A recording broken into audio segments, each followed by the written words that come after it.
Aujourd'hui, avec le pasteur Joseph Prince, je veux partager avec vous aujourd'hui quelque chose qui, je le crois, va vous bénir et vous aider à voir votre Père Céleste de façon différente, à mieux apprécier notre Seigneur Jésus et à voir vos prières exaucées. Je vais essayer, par la grâce de Dieu, de détruire toutes les idées fausses que vous pourriez avoir, surtout dans le domaine de la prière. Vous savez à quel point l'Église a souffert du manque de prière. Sans parler des gens dans l'Église, parmi les chrétiens, qui disent aux autres que la raison pour laquelle le Seigneur ne répond pas à leurs prières, c'est à cause de ceci ou de cela. Ils placent tant de fardeaux et d'obstacles sur le chemin que les gens cessent tout simplement de prier. Parce que si Dieu va voir en moi des fautes quand je prie, comment pourrais-je voir ma prière exaucée? À quoi bon prier alors? Vous voyez, les gens ont des idées qui diffèrent. Vous vous souvenez tous du message que j'ai prêché intitulé « Pourquoi prier ?» Pourquoi prier si Dieu est omniscient? Pourquoi prier si Dieu sait déjà tout? N'est-ce pas? Le problème, c'est que ce genre de raisonnement, ce genre d'idées fausses, de fausses croyances, feront que vous ne prierez pas. Parce que vous direz, Dieu sait de quoi j'ai besoin de toute façon. Dans Matthieu 6, dans le Sermon sur la montagne, Jésus a parlé de la prière. Regardez ici, il dit, « Ne les imitez pas, c'est-à-dire les membres des autres peuples, car votre Père sait de quoi vous avez besoin avant que vous le lui demandiez. » À cause de leur façon de raisonner, les gens disent, « De toute façon, mon Père connaît tous mes besoins avant que je demande, alors pourquoi prier ?» Pourtant, le verset suivant dit, « Voici donc comment vous devez prier, parce que le Père connaît tous vos besoins. » Voici donc comment. Il ne dit pas, donc il ne faut pas prier. Il n'a pas dit, à cause de cela, ne priez pas. Au contraire, il dit, parce que votre Père sait de quoi vous avez besoin avant que vous le lui demandiez, demandez-le. La question, c'est, si vous voulez l'avoir, il vous faut montrer à Dieu que vous le voulez. Ouvrir la bouche, ouvrir les mains, c'est cela, prier. Dans 3 Jean 2, nous avons vu, la semaine dernière, que Jean est maintenant un homme âgé. Celui qui se penchait sur la poitrine de Jésus quand il était adolescent, l'un des 12 disciples, celui qu'on appelle le disciple que Jésus aimait. Ici, il est vieux. C'est un des disciples qui a vécu le plus longtemps. Il n'a jamais subi le martyre, il est mort de vieillesse. Et tout simplement parti retrouver Jésus. C'est donc dans son grand âge qu'il a écrit les épîtres de Jean. Il a aussi écrit l'évangile de Jean, vous le savez tous. Mais ici, ce sont les épîtres, 1 Jean, 2 et 3 Jean. Dans 3 Jean, il est près de la fin. On peut dire que le dernier, c'est le livre de l'Apocalypse. Mais à ce moment de sa vie, il connaît la volonté de Dieu. Et pourtant, Jean, qui est maintenant âgé, qui a suivi Jésus pendant tant d'années, qui connaissait le cœur du Seigneur parce qu'il avait l'oreille penchée sur le cœur de Jésus, qui connaissait l'Urim et le Thummim, les lumières et les perfections. Voici ce qu'il a dit. Bien-aimé, il s'adresse à nous. Il ne parle qu'aux croyants, pas aux gens du monde. Bien-aimé, je souhaite que tu prospères à tous égards. Et il continue, et sois en bonne santé, comme prospère l'état de ton âme. Alors, ceux à qui il écrit, leur âme était-elle déjà prospère? Oui. Comme prospère l'état de ton âme est écrit au présent. Cela signifie que leur âme était déjà prospère. Il a quand même prié, rien d'automatique, il a prié. Je souhaite que tu sois en bonne santé, comme prospère l'état de ton âme. Remarquez que la santé et la prospérité dans ce verset sont évoquées par un homme qui connaissait les battements du cœur de Jésus.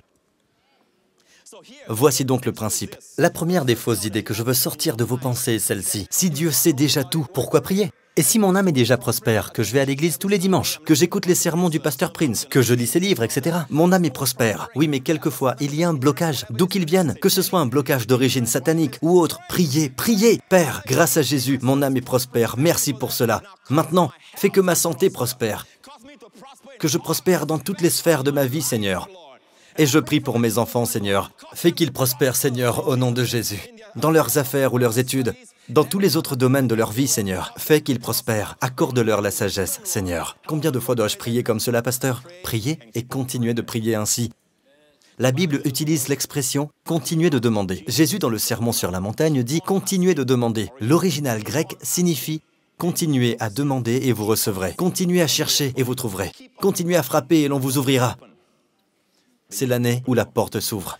En anglais, demander commence par la lettre A. Chercher par S. Frapper par K. Cela donne ask. Demander. Vous ne recevez pas car vous ne demandez pas. Si on lit la Bible, on y voit de nombreuses références au fait que Jésus priait tous les jours. Il se levait tôt le matin, avait une journée très chargée jusque tard dans la nuit. Le soir, les gens continuaient à amener ceux qui étaient possédés par des démons et ceux qui étaient malades, et il les guérissait tous. Il se levait quand même tôt le lendemain matin. Sa plus grande priorité, prier. Si Jésus priait, ne devrions-nous pas le faire d'autant plus? D'accord? Maintenant, j'en viens à une autre fausse idée que nous avons. Pasteur Prince, nous devons prier longtemps. On va en parler. D'accord? Vous savez quoi? Pourquoi ne pas en parler tout de suite? D'accord? C'est intéressant. Jésus n'a jamais condamné les prières courtes. Mais on trouve plus d'un passage dans la Bible où Jésus émet une condamnation. Quand il y a hypocrisie, il a dit aux pharisiens, vous faites pour l'apparence de longues prières. Une des meilleures prières fut celle de Jésus à la tombe de Lazare. Jésus leva alors les yeux et dit, Père, commencez à compter. 1, 2, ok? Donc, Père, je te remercie de ce que tu m'as écouté. Pour ma part, je savais que tu m'écoutes toujours. Combien de temps? Quelques secondes. Puis il regarde la tombe. Lazare! Sors! En fait, c'est la version française. En hébreu, en araméen, c'est aussi court. Koumi! Un seul mot. Ok? Toutes les prières de Jésus sont courtes. En fait, plus nos prières sont courtes, plus nous le laissons être grand. Nous disons, tout dépend de toi, Seigneur.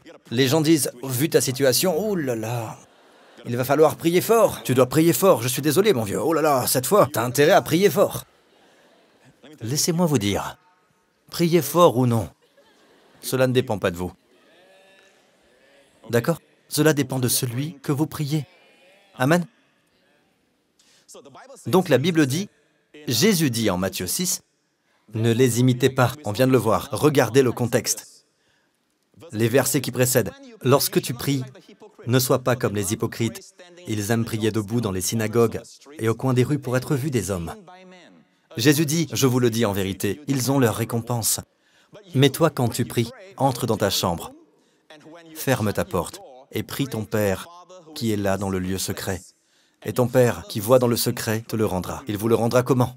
Il vous récompensera de quelle façon? Aussi en secret? Non. Dites-le.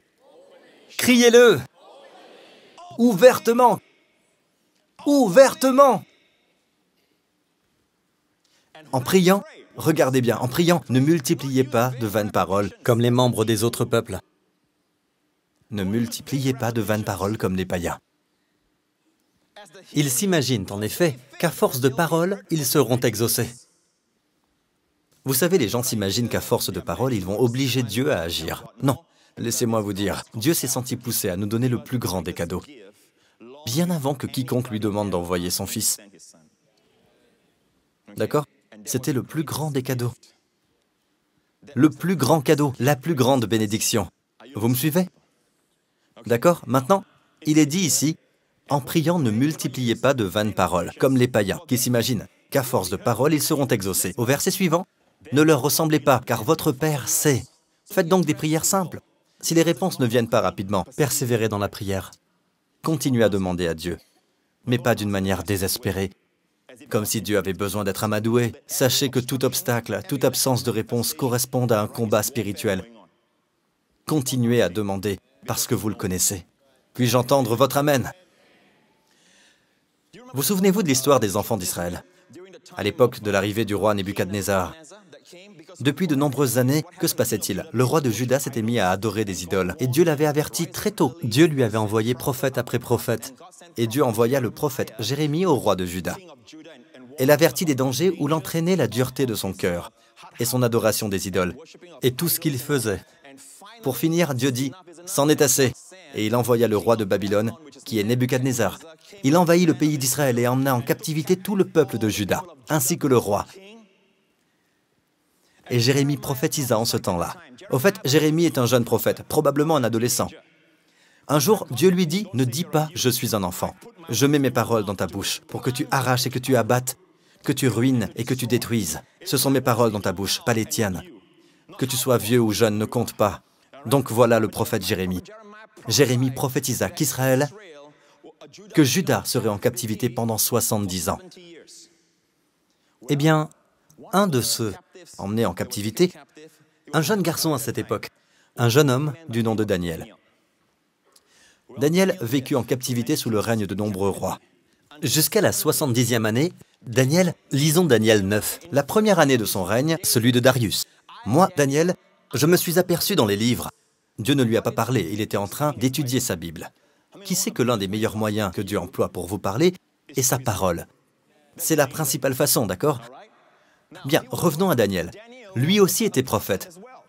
Mais Dieu lui a montré par les livres, par la Bible. Je me suis aperçu dans les livres que le nombre d'années indiqué par l'Éternel au prophète Jérémie pour la durée de la dévastation de Jérusalem était de 70. Vous savez en quelle année on était? La 70e année. Quand il a lu Jérémie, quand Daniel a lu la prophétie de Jérémie, c'était déjà la 70e année que Juda était en captivité. Autrement dit, on peut se dire « Alléluia, c'est la dernière année. On va rentrer, n'est-ce pas ?» Mais regardez les versets suivants. Alors, Daniel dit « Je me suis tourné vers le Seigneur Dieu en le recherchant avec des prières et des supplications, en jeûnant et en me couvrant d'un sac et de cendres. » Autrement dit, même si Dieu a promis que la captivité ne durerait que 70 ans, il ne s'est pas assis sur son fauteuil à bascule en disant « Que sera, sera ». Ce qui doit arriver arrivera. Non, il a prié que cela arrive. Pourquoi? Parce que Dieu aime la participation. Dieu prend les ailes de votre prière pour vous envoyer les réponses. Vous me suivez? D'accord. Il a vu la prophétie de Jérémie. Au fait, si vous cherchez la prophétie de Jérémie, c'est dans le livre de Jérémie. Tout ce pays deviendra une ruine, un endroit dévasté, et ces nations seront esclaves du roi de Babylone pendant 70 ans. C'est là où Daniel l'a vu. Le verset suivant. Cependant, lorsque ces 70 ans seront passés, j'interviendrai contre le roi de Babylone. Il sait donc que la fin va venir. Pourtant, il a prié. Il a prié pour que ce que Dieu a prédit arrive. Non pas parce que cela risquait de ne pas arriver, mais parce qu'il veut y prendre part. Les mains ouvertes. Vous me suivez? Bien, souvenez-vous de cela au sujet de Dieu. Dieu est bon. D'accord? Et une des choses que vous pouvez demander est la sagesse. Bien, regardez, si l'un de vous manque de sagesse, qu'il la demande à Dieu. Vous ne savez pas pourquoi prier. Voici une prière que Dieu vous suggère. Si l'un de vous manque de sagesse, qu'il la demande à Dieu. Mais certains d'entre vous ne prieront jamais cela parce que vous êtes persuadés que vous l'avez déjà. Je peux le voir. Certains d'entre vous agissent comme si vous l'aviez déjà reçu. Mais le terme « demande » a un sens continu. C'est un présent actif impératif. D'ailleurs, cela veut dire que c'est impératif. Dieu n'a pas dit « si vous manquez de sagesse, à vous de voir si vous voulez la demander ». C'est un impératif. Donc, si quelqu'un d'entre vous manque de sagesse, que doit-il faire? Qu'il la demande à Dieu, pas à son pasteur. Qu'il la demande à Dieu, qui donne à tous, simplement et sans faire de reproches, et elle lui sera donnée. Donc, simplement et sans faire de reproches. Simplement, sans faire de reproches. Je vais aller très vite, d'accord? Je ne veux plus parler du présent et de toutes les explications qu'on peut tirer de la version grecque. Je veux juste vous dire rapidement ce que le grec dit. Voici ce qui est dit. Dieu qui donne à tous avec libéralité. Le mot « donne » est ici un participe présent actif, signifiant donner sans cesse. Dieu ne cesse pas de donner. Je vous le dis, Dieu donne plus que ce que vous recevez. Une grande partie est gaspillée dans nos vies parce que nous ne gardons pas les mains ouvertes. Nous sommes occupés avec notre stress et nos efforts. Nous serrons les dents, essayant d'accomplir cela même que Dieu nous donne gratuitement. D'accord? Dieu est sans cesse en train de donner. C'est l'image de Dieu que vous devez avoir lorsque vous venez vers lui. Ce n'est pas comme si Dieu gardait les mains croisées en disant « Essaye, essaye ». Mieux que ça. Non, Dieu n'est pas comme ça. Dieu n'a pas besoin qu'on le persuade. D'accord?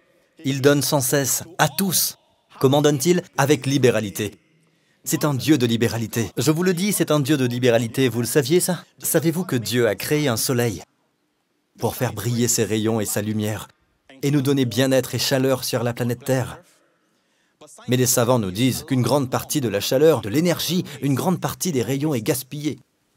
Dieu a créé un soleil trop grand pour la Terre. Une petite terre, mais un soleil trop grand. Donc une grande partie est gaspillée. C'est un Dieu de libéralité. Vous entendez? C'est un Dieu de libéralité. Venons au terme, sans reproche. Il donne à tous sans cesse. Il donne avec libéralité. et sans reproche. C'est un seul mot en grec. Sans reproche, c'est... Il y a un mot en grec qui signifie sans trouver de faute. D'ailleurs, sans reproche, ici dans la version grecque, est aussi un participe présent actif qui signifie continuer à ne jamais trouver de faute. Dieu donne sans cesse avec libéralité et continue à ne jamais trouver de faute. Est-ce là le Dieu que vous avez en tête? Est-ce là le Dieu avec lequel vous avez grandi? Dieu est un Dieu qui continue à ne jamais trouver de faute. Quand nous venons à Dieu, je dois d'abord détruire cette idée. Nous avons déjà détruit la première. Pourquoi prier? D'accord? Si Dieu sait tout, pourquoi prierai-je? Numéro 2, si je prie longtemps, Dieu entendra ma prière. On a détruit cela, n'est-ce pas? Numéro 3, voilà une autre fausse idée. Si je viens à Dieu, ça ne sert à rien, Dieu me connaît, il peut tout voir. Ses yeux sont parfaits, il peut voir beaucoup de fautes en moi. Je vous le dis, Dieu continue à ne jamais voir de fautes en vous. Pourquoi? Parce que toutes vos fautes, Dieu les a imputées à Jésus-Christ. Quand il a porté vos péchés sur la croix, et toute la bonté et les mérites, la valeur et la justice de Christ, Dieu les a imputés à votre compte. C'est cela l'Évangile. Ce n'est pas une religion, mais la bonne nouvelle. Amen. Nous terminerons avec un verset. Vous êtes tous avec moi? Vous apprenez? Bon, regardez ce verset. Lui qui n'a pas épargné son propre Fils, mais l'a donné pour nous tous. Comment ne nous accorderait-il pas aussi tout avec lui? Tout d'abord, la première partie. Lui qui n'a pas épargné son propre Fils. Qui est-ce, lui? Le Père. Lui qui n'a pas épargné son propre Fils. Qui est ce Fils? Le Fils qu'il aime. Jésus a fait plaisir au Père, plus que tout autre homme. Parce qu'il a vécu en tant qu'homme, il a plu à Dieu en tant qu'homme, bien qu'il soit pleinement Dieu. Et le Père dit, « Celui-ci est mon Fils bien-aimé. Qui Dieu a-t-il abandonné? Qui est celui que Dieu n'a pas épargné pour que nous soyons épargnés? Le Fils qu'il aimait. » Pensez-y, si Dieu nous a fait ce don immense, alors que nous étions des ennemis, maintenant que nous sommes réconciliés, sommes devenus comme Abraham, des amis de Dieu, pourquoi ne nous accorderait-il pas des dons de moindre valeur? Vous me suivez? Pouvez-vous en intégrer un peu plus? Regardez le mot « librement ». Ce mot nous parle de quoi? De la façon dont Dieu donne. La façon dont Dieu donne. Il n'y a pas de prix à payer. C'est gratuit. Notez que si Dieu était obligé de donner, il n'emploierait pas le terme « librement » si certains d'entre vous méritaient. Les dons et les bénédictions, Dieu ne pourrait pas employer le terme « librement ». Dieu serait contraint de vous les accorder. Dieu serait obligé de le faire. D'accord? Même à contre-cœur. Mais non, Dieu ne doit rien à personne. Il est libre de donner à qui il veut donner. Et comment le recevez-vous? Gratuitement. Si vous dites, mais il faut être obéissant, nous voulons tous être obéissants. Mais il n'a pas attendu que vous obéissiez. Parce que si le critère, c'est l'obéissance, alors on n'est plus dans le librement. Tous les gens qui sont venus à Jésus n'étaient pas encore sauvés, mais ils ont été guéris librement. Tous ceux qui l'ont touché, la puissance à son maximum, Superman ne peut pas rivaliser. Tout le monde est guéri. Je vous le dis, la puissance sortait de lui et les guérissait tous. Librement. Librement. Notez que cela n'est pas dit au passé. Comment ne nous accorderait-il pas aussi tout avec lui? Mettons cela au passé, d'accord? Ce n'est pas dit au passé. Il n'est pas dit « Ne nous a-t-il pas aussi tout accordé avec lui ?» Au passé. Il ne dit pas « à accorder », n'est-ce pas? Même si c'est vrai, Dieu nous a tout donné quand il nous a donné Jésus. Mais ce n'est pas ce que ce verset dit. Ce verset dit « Comment ne nous accorderait-il pas ?» Dites « accorderait », présent du conditionnel. Cela veut dire qu'à partir de maintenant, si Dieu nous fait don de son Fils, eh bien après cela, comment ne nous donnera-t-il pas, dès maintenant et dans le futur, à jamais? Dieu va toujours se montrer, se manifester comme celui qui donne avec abondance. Cela nous donne de l'espoir pour le présent et le futur. Ce n'est pas un passé. Il nous a donné librement. A donné, c'est au passé, oui, mais ce n'est pas ce que nous dit ce verset. Il parle du futur, quelles que soient les exigences auxquelles vous ayez à faire face. Il y a cela. D'accord? Mon temps est écoulé. Vous me donnez encore 5 minutes? Vous m'accordez 5 minutes? Il y a encore un autre verset que je voudrais vous laisser. Et après, on va le mettre en œuvre. Pour terminer. Prêt? 2 versets seulement, d'accord? 2 versets. Vous savez pourquoi? Parce qu'ils vont ensemble. Regardez ce verset, 1 Chroniques 4. 2 versets, ok? Prêt? Dites Jabez. Dites Jabez. Son nom signifie douleur. Quel nom a donné à son fils? À cette époque, à la naissance, ils nommaient leur fils suivant les événements qui venaient d'arriver ou qui avaient marqué la famille. Donc, c'est évident que la mère la portait en souffrant. Et Jabez était plus considéré que ses frères. Et sa mère l'a appelé Jabez. En hébreu, Jabez, qui veut dire douleur. Elle déclare « Je l'ai porté dans la peine ou la douleur ». Pauvre garçon. Toute son enfance, on l'a appelé « Hé, douleur ! Frappe un bon coup !» Hé les gars, je suis ici avec douleur. Attention les gars, ça va faire mal. Quand vous le portez, vous avez une douleur dans le dos.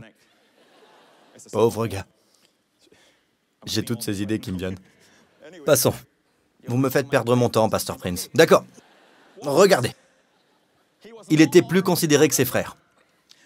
Il y a des gens qui vous disent, et je vais terminer par cela, vous verrez des amis contester ce sermon. Parce qu'ils viennent de milieux qui vous disent, c'est égoïste de demander des choses pour soi. Comment peut-on demander à Dieu de nous faire prospérer? Comment peut-on demander à Dieu de nous préserver du malheur? Le malheur est là, il atteint certains et pas d'autres. C'est comme la loterie au casino. Personne ne sait. Les chrétiens parlent comme cela. On ne sait jamais, on ne sait jamais, on ne sait jamais. La santé dépend de votre ADN, non plus du Seigneur. Des chrétiens parlent comme cela. Donc ils disent, vous n'avez pas le droit. Et de toute façon, ceux qui prient pour eux-mêmes, leur santé, leur prospérité, leur famille, sont tous des égoïstes. Est-ce vrai? Regardez, voici la prière de Jabez. Et le Saint-Esprit a cru bon qu'elle soit écrite. Nous terminerons avec cela.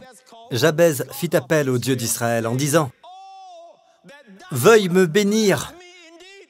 Comptez le nombre de « me », d'accord? « Me », le pronom personnel. « Veuille me bénir et agrandir mon territoire. Que ta main soit avec moi. Préserve-moi du mal, afin que je ne vive pas dans la douleur. » Ça fait beaucoup de me, de je, de moi. Et Dieu accorda ce qu'il avait demandé. Le pronom pour Dieu est « tu », ta main, une seule fois. Je, moi, me, 5 fois. Il y a plus de moi, mais savez-vous ce que Dieu dit de cette prière? Les gens disent que quand on prie pour la santé et ce genre de choses, ils disent qu'on est égoïste. Mais Dieu dit, au verset 9, que Jabez était plus considéré. Pourquoi se battre? Tricher, comploter pour obtenir ce que l'on veut. Pourquoi? En recherchant la réussite, écrasez-vous les autres. Pourquoi tout cela? Quand on peut demander à Dieu. Il était plus considéré. Le mot « considéré » est le terme pour gloire, kavod en hébreu. Il y avait cette présence, il avait cette présence, il avait la gloire. Eh bien, Dieu dit que lorsque vous priez ainsi, vous êtes plus considérés que ceux qui ne le font pas. Et je vous le dis, ceux qui ne prient pas Dieu de les préserver du malheur, de les bénir, d'étendre leurs limites pour la prospérité, devinez quoi? Ils vont étendre leurs limites par eux-mêmes. Ceux qui ne demandent pas à Dieu de les préserver du malheur sont remplis de peur et d'inquiétude, et leurs familles sont remplies de peur et d'inquiétude. Pourquoi? Parce qu'on ne sait jamais, Dieu va nous protéger ou bien il ne va pas le faire. Ce n'était pas l'attitude de Jabez. Si Jabez a prié ainsi, et Dieu dit qu'il est plus considéré à cause de cela, je vais aussi prier de cette façon. Nous allons terminer avec cette mise en pratique. Vous êtes prêts? Vous voyez la longueur de cette prière? Affichez le minuteur. Voilà. Bon, affichez la prière. Elle est sur l'écran. D'accord? Nous avons toute la prière sur l'écran. Si vous y réfléchissez, c'est une prière qui change la vie. Elle a changé la vie de Jabez. Et son histoire n'est relatée que dans 2 versets. Dieu lui a accordé ce qu'il lui demandait. Dieu va-t-il exaucer des prières qui sont longues, avec beaucoup de mots? Êtes-vous prêt à prier? Ne vous précipitez pas, d'accord? Prenez votre temps. Suivez-moi maintenant, prêt? Le minuteur est en place. On y va tous.